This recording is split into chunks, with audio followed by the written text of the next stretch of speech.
It's a little muggy out today. What's up, everyone? Welcome back for another video. If you're not subscribed, hit that subscribe button. If you're already subscribed, you're awesome. Thank you. Thank you very much.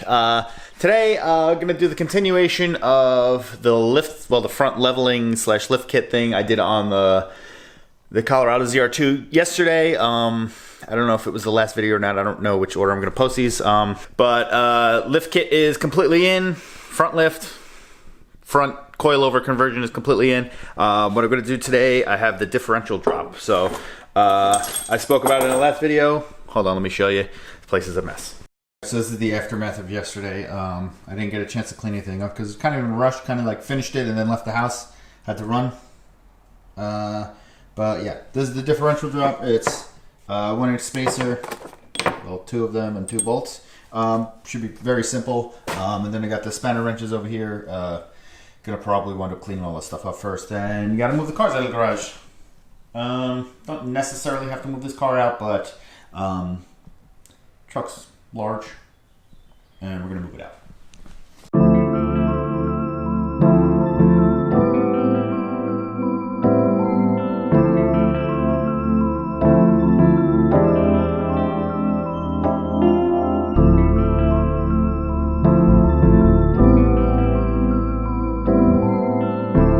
So, what we're going to do here, I'm going to get the car up in the air on jack stands, take the wheels off, and I'm going to start raising the suspension a little bit. From stock to where we're at now, I think it was only about a ½ inch, but there was a lot of, I did leave a lot of threads on the coil, so I guess maybe it should have been a little more than a ½ inch. I'll see. This side is over 1 inch.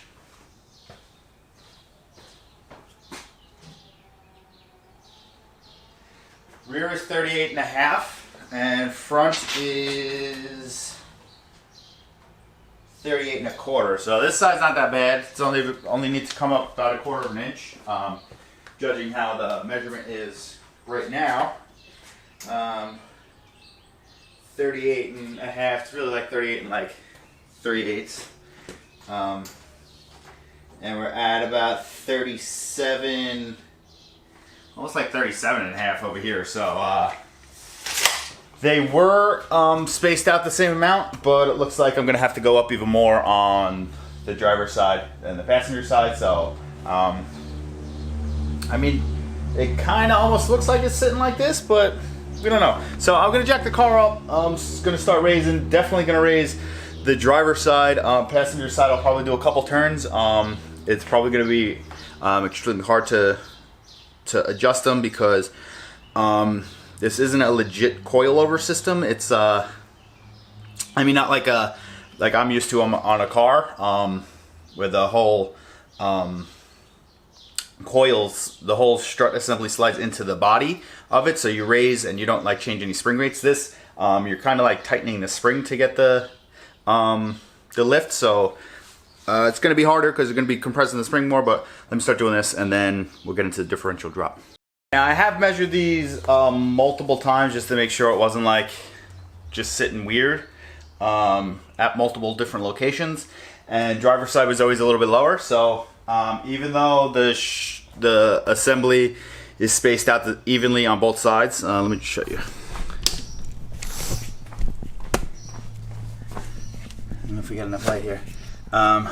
Even though this is spaced out evenly on both sides, so from the where the spring sits down to this piece is 1.5 inches on both sides.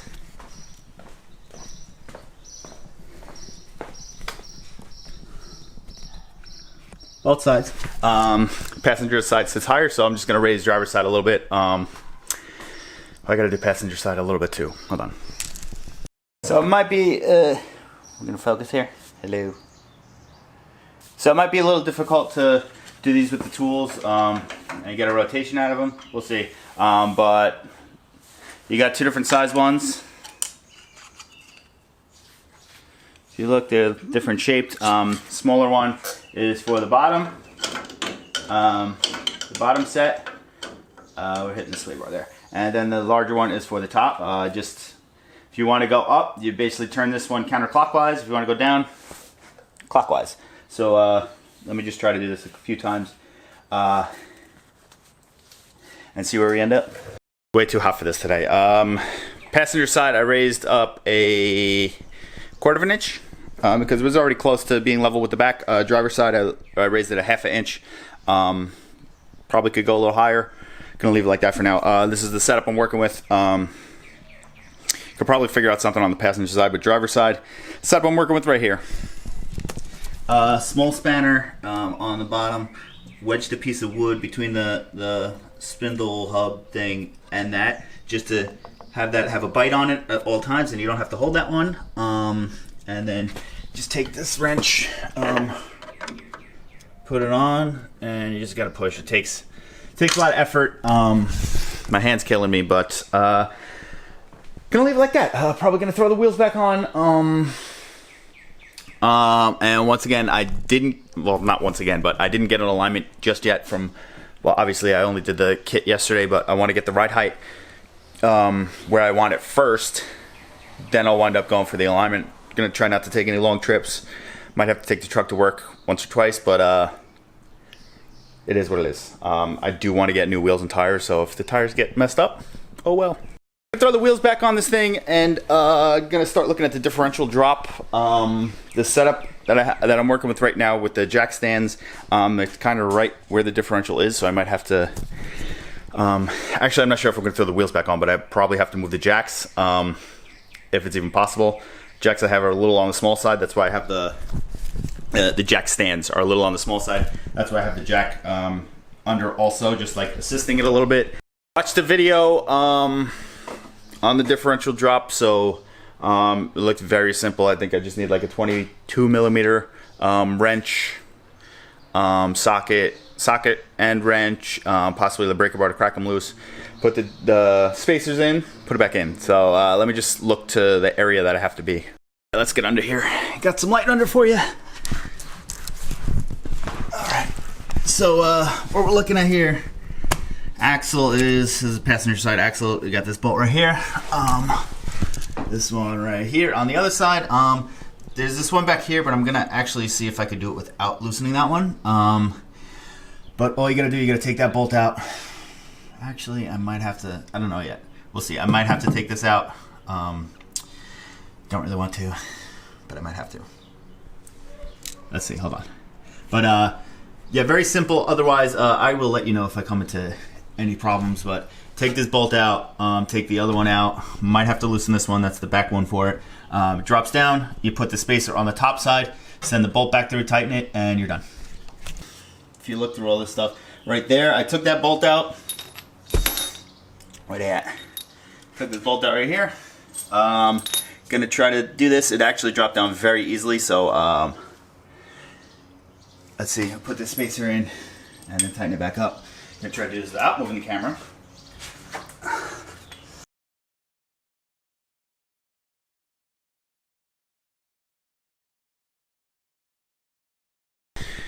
Okay. Figured ran into a problem and figured out a solution for all you people that are deciding to do it yourself. I don't think there's instructions on Peak. This is the Peak Performance, by the way. Peak Performance differential drop. I don't think there was instructions. It was just a YouTube link for someone else that installed it. He didn't seem to have as much trouble as I had. I had a ridiculous amount of trouble trying to line this last bolt up. So I don't have the light right now, but there's one there. Let me get the light. Hold on. That one right back there. It's right there, and then the other one is right in there. Then I cleaned up all the oil that was on the floor with my shirt. Then this is the back support bushing, whatever, for the differential. So issue I had, you got to take the skid plate off first of all. Take the bolts out. Differential is going to drop, so then I used a jack with some wood just to support it, so it wasn't hanging completely down and just all the weight on this bolt. Take this bolt out, line up those other two, get them started, leave them loose. Make sure you get a couple turns on them. Make sure you get a bunch of turns on them. Get some turns on them. Leave it loose. Then when you come back here, this differential bushing is going to be like pushed way back, and you're going to have tons of trouble trying to line it back up with this hole. So what you have to do with this, what I did, first of all, you're gonna need some pinch bars and pry bars, whatever you want to call them. You need some pry bars and stuff, just to like wedge on stuff to pull it, just to like push this forward a little bit, the differential.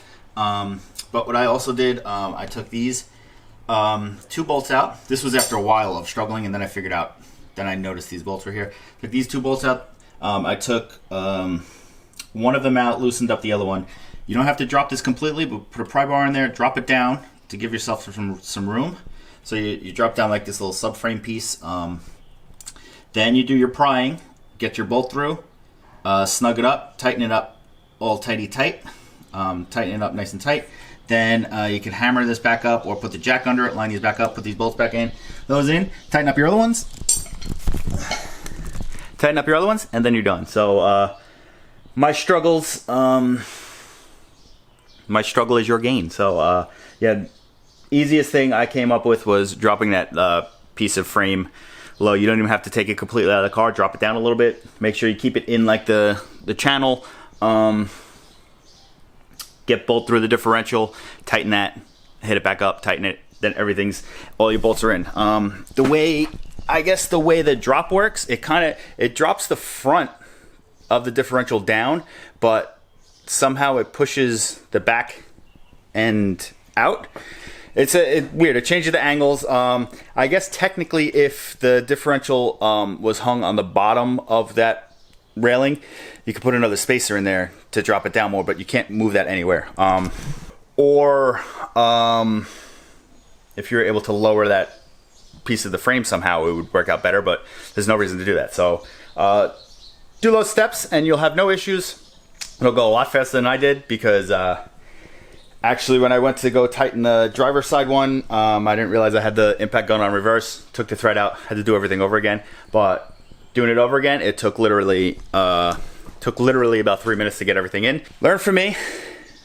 Drop that piece. Make your life a whole lot easier, because I don't think there was any way with pry bars and stuff. I had like wood and wedging stuff and clamps and stuff. There's no way to get that bolt in other than that, in my opinion. So do that. Save yourself some time.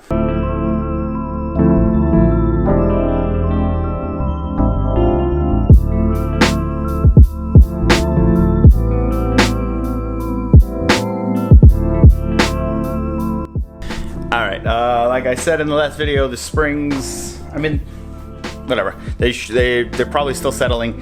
I don't remember how much I said. I think I went up. I went up 1/4 of an inch on passenger side, went up 1/2 inch on the driver's side, and let's check this out.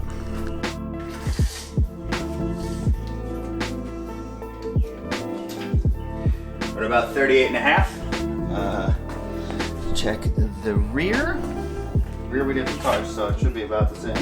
38.5. This side's perfect. All right, the other side, driver's side, is 38.25 on the front and 38.5-ish on the rear. So a lot better than it was, but might leave it like that. I don't feel like taking the wheel off right now to raise it again another 1/4 inch. So you'll never even notice that. So let me pull the car out and then we'll get some views of it around.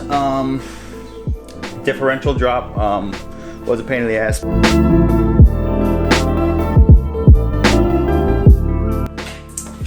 It might only be like a 1/2 inch-ish difference from before till now, but you can definitely feel the difference getting in and out of the car. It feels higher. Let's go take another look at it. Go around the maze of cars over here. From this angle, it makes the front look high, but to fender, even.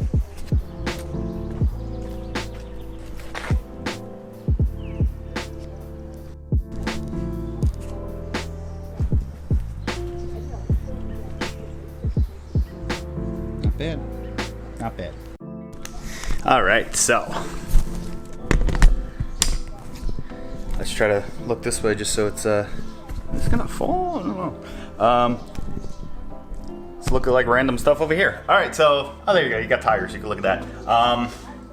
Overall, simple install. Would have been a lot easier if I thought to drop that subframe piece earlier. Raising the coils, strut, coil over things. Not too hard. Spanner wrenches, obviously it's really tight when you do it. I just noticed my passenger side, the little, I think it's Delrin ring, it's kind of messed up, so it was even harder to turn the collar, but the driver's side was a lot easier, a lot smoother, because it's still in full contact with it. Overall, digging the look of it. I was gonna buy wheels and tires for the truck, but I need to get new coilovers for my 240, since those are leaking. That's a new thing I gotta get now. Great. I guess also I'm gonna need a hood and the lights when I get my front end swap coming. But thanks for joining me. If you learned anything in this video, if this made you think that it will make your life easier, it will. 22 millimeter bolts, 3 of them holding the differential in, 18 millimeter bolts holding the thing, that brace in, 15 millimeters holding in the, whatchamacallit, 15 millimeters holding in the skid plate. So as long as you have those 3 different sizes, you'll be good. You just need a wrench and a socket for the back one. And I guess for 22 and then the 18, you need a wrench and a socket for those other bolts. But you get it done, no problem.